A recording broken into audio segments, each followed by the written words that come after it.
Future genetic technologies will certainly benefit from advances in biochemical engineering. The production of lysine is achieved through a process of fermentation using the bacteria Corynebacterium glutamicum.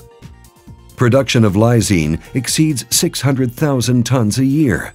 Lysine is an amino acid essential in the nutrition of humans and animals.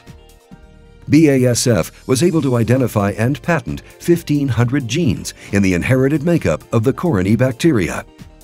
They use genetic engineering techniques to optimize the metabolism of the bacteria. Proteins that act as scissors, known as restriction enzymes, can be used to cut and manipulate the DNA sequences of the bacteria. This partial sequence forms the genes that control the metabolic processes in the cells. By cutting and replacing sequences, they can force the cells to produce more specific proteins. This process has been used to decode the metabolism of some 200 microorganisms.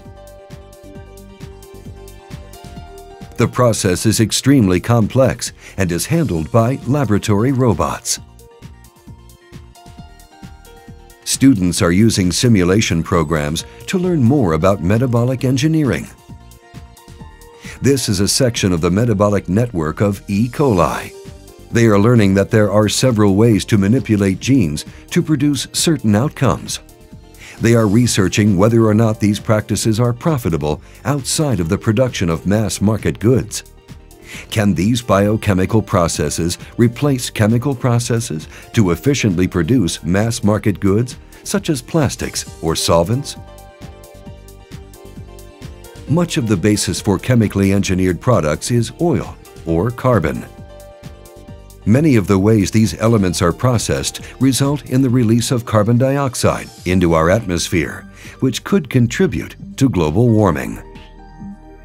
A possible alternative to oil is photosynthesis. Microorganisms in the form of algae could put us on the right path to cleaner energy production. Oil produced from algae can produce biodiesel. They use an algae bioreactor where nutrient solutions are circulated in a closed container. They must be exposed to the right temperatures and a precise amount of lighting for efficient development.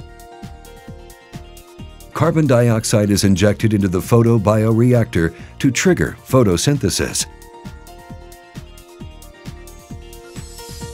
Not only can the algae oil be refined for biodiesel, but it can also be refined into liquid fuels like ethanol and jet fuel. The algae bioreactor plants could be located adjacent to power plants, where the algae could thrive from carbon dioxide byproduct from the power plants.